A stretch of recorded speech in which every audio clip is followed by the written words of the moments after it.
ഷനാ, എല്ലാവർക്കും സുഖമാണെന്ന് കരുതുന്നു.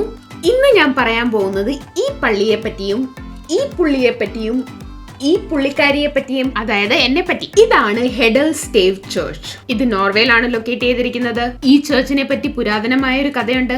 150 വർഷങ്ങൾക്ക് മുമ്പാ. അയ്യോ സോറി, കഥ മാറിപ്പോയി. ഇത് വേറെ കഥയാണ്. ഈ ഹെഡലിൽ താമസിച്ച 5 ഫാർമേഴ്സ് ചേർന്ന് അവിടെ ഒരു പള്ളി പണിയാൻ തീരുമാനിച്ചു.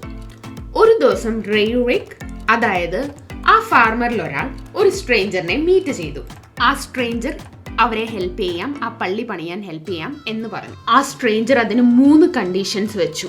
ഈ കണ്ടീഷൻസിൽ ഒരെണ്ണം ഫുൾഫിൽ ചെയ്യണം. ചർച്ചിന്റെ പണി തീരുന്നതിന് മുന്നേ ആ സ്ട്രേഞ്ചർ വെച്ച 3 കണ്ടീഷൻസ് ഇതൊക്കെയായിരുന്നു. 1, ആകാശത്തിൽ നിന്ന് സൂര്യനെയോ ചന്ദ്രനെയോ കൊണ്ടുവരിക. തന്റെ ജീവരക്തം ഫോർഫിറ്റ് ചെയ്യുക, അതായത് വിട്ടുകൊടുക്കുക. അല്ലെങ്കിൽ ആ സ്ട്രേഞ്ചറിന്റെ പേര് കണ്ടെത്തുക. അപ്പോൾ റേ വിചാരിച്ചു, ഇതിലെ അവസാനത്തെ ടാസ്ക് വലിയ സീനില്ലാത്ത ടാസ്ക് അല്ലേ, അതുകൊണ്ട് പുള്ളി ഈ ടേംസ് ആൻഡ് കണ്ടീഷൻസ് അഗ്രി ചെയ്തു.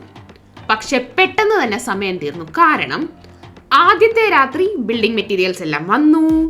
2ാമത്തെ ദിവസം ബിൽഡിംഗ് കുറെയൊക്കെ ആയി. 3ാമത്തെ ദിവസം ചർച്ചിന്റെ പണി തീർന്നു.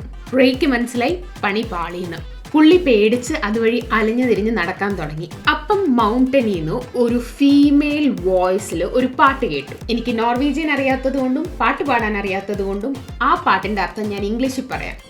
Tomorrow Finn will bring us the moon.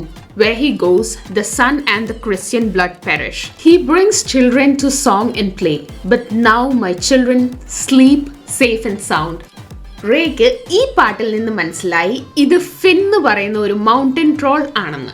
ഉള്ള കാര്യം പറയാലോ, ഈ പാട്ട് കേട്ടിട്ട് പുള്ളി എങ്ങനെ ആ സ്ട്രേഞ്ചറിന്റെ പേര് ഡീകോഡ് ചെയ്തെടുത്തു എന്ന് എനിക്ക് ഇതുവരെ മനസ്സിലായിട്ടില്ല. ഞാനെങ്ങാണായിരുന്നെങ്കിൽ പറഞ്ഞേനെ, എനിക്ക് പ്രാണവേദന എടുക്കുമ്പോഴാണോ പെണ്ണുപിള്ളെ പാട്ട് പാടുന്നതെന്ന്. എന്തായാലും ബുദ്ധിയുള്ള റേ അടുത്ത ദിവസം പള്ളിയിലേക്ക് പോയി. എന്നിട്ട് റേ ചെന്ന് ഒരു പില്ലറിനെ ഇങ്ങനെ ഹഗ് ചെയ്തു. എന്നിട്ട് പറഞ്ഞു, ഹേയ് ഫിൻ, ഈ തൂണ് നേരെ ആയില്ലല്ലോ. അപ്പൊ ഫിൻ അറിയാതെ പറഞ്ഞു പോയി, ഞാനത് നേരെയാക്കാം. which means he admitted that he's Finn the troll. അങ്ങനെ റേ രക്ഷപ്പെട്ടു. ഞാനതല്ല ആലോചിക്കുന്നത്, 3 ദിവസം കൊണ്ട് പള്ളി പണിഞ്ഞ ആ ഫിന്നിന്റെ കാര്യം. ഈ 3 മിനിറ്റ് പോലും ഇല്ലാത്ത വീഡിയോ ഇടണോ വേണ്ടയോ എന്ന് ചിന്തിക്കാൻ തന്നെ എനിക്ക് 1 വർഷം എടുത്തു. അപ്പൊ ആ വിശേഷം അത്രയേ ഉള്ളൂ. This is Insomnia documenting her trip to Norway.